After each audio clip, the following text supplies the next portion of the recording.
Chapter 2. Mesopotamian creation myths. Biology, excuse me. Biological images of creation. The word birth belongs to the language of beginnings, while the word family belongs to the language both of social structure and of bibliological relationships, since the Sumerians and their successors, notably the Babylonians and the Assyrians, believed that the birth of the cosmos was the same process as the birth of the gods. They found it convenient to use sexual imagery to describe their vision of the cosmetic order.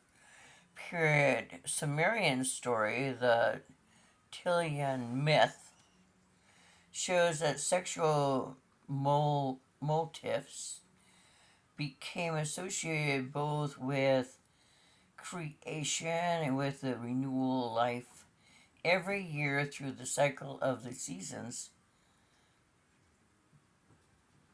Ostensibly, I can't pronounce it. Ostensibly.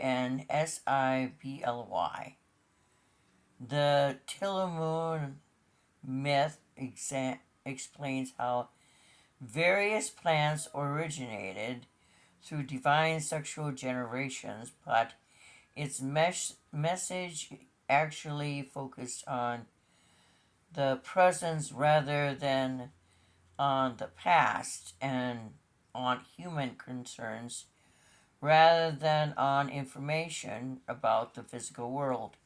The events of the myth take place in the beginning when the earth is being organized.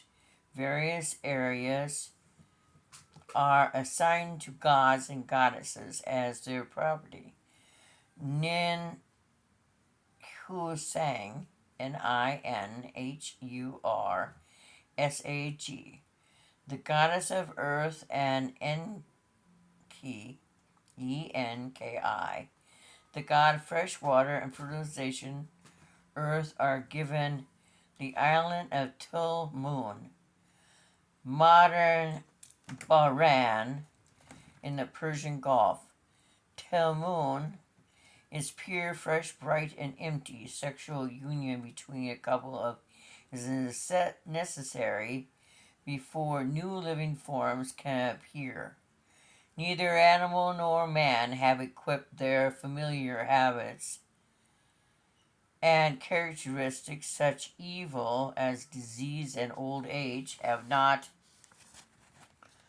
yet come on the scene. Enki proposes to Ninhursag, and although there seems to be some tension between them, which leads her at first to refuse, she finally accepts him. First lines of the myth are directed to divine couple. When you are divining the virgin earth with its fellow gods, you, the land of Tilwan, was a region pure. When you are dividing the pure earth with your fellow gods, you in the land of Tilman was the region pure. The land of Tilman was pure, and the land of Tilmun was fresh. The land of Tilmun was fresh, and the land of Tilman was bright. When they lay down on the ground all alone in Tilmun, since the place where Enki lay down with his spouse was a fresh place and a bright place. The raven in Tilmun did not cloak as a raven does nowadays. The cock did not utter a sound of the cock as the cock does nowadays. The lion did not kill. The wolf did not seize lambs. The dog knew not how to make the kid crouch down. Donkey fowl knew not how. He in how to eat grain. I disease did not say I disease. Headache did not say I headache. The old woman there did not say I am old, and the old man there did not say I am old. The passage paints an impressive picture of the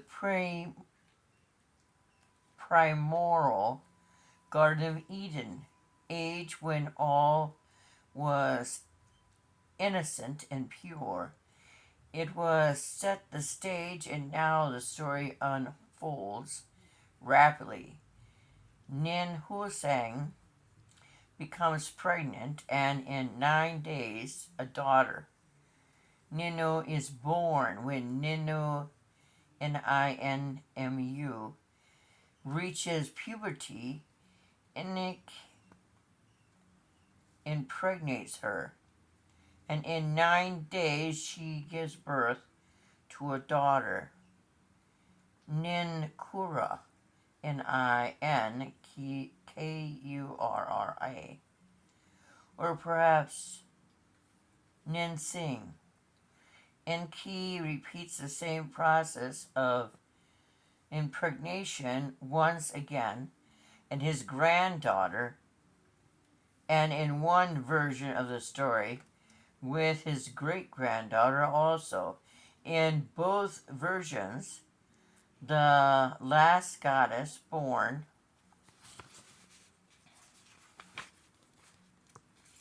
is Unte, and there's a footnote. Scholars did not agree in this interpretation of this highly stylized series of births of goddesses. Thorkild Jacobson is constructed an interesting interpretation of the theory that this section of the myth explains the origins of various elements necessary for the making of clothing. He starts with the fact that scholars have learned from various sources that Uta, Uttu, seems to have been a Sumerian deity whose activities to do with clothing, since she is the third or fourth of the biological line. Jacobson reasons that the goddess born before her may represent the plant fibers used in the weaving of linen, the vegetable dye stuff used in coloring cloth, and so on. S.N. Kramer is more cautious. According to him, the available evidence indicates that Ninkudra was connected with stoneworking and had nothing to do with clothing. He concludes that motif involved in the series of births are obscure, and therefore he does not try to construe a pattern that underlines the birth between around a single theme. But scholars, however, generally agree in that their interpretation of remaining of the myth is essential to life. They call the emergence of conference with Nud Husang, and eventually they persuade her to forgive Enki and also to heal him. She does so by joining herself sexually to Enki and by giving birth to 8 deities, one for each ailing part of his body.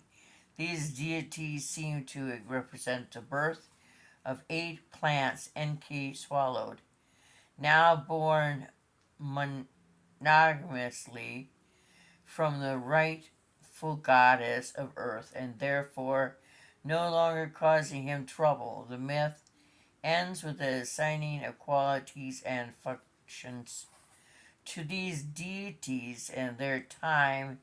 It is Nuhansag, Ninhursag, who gives them their gift.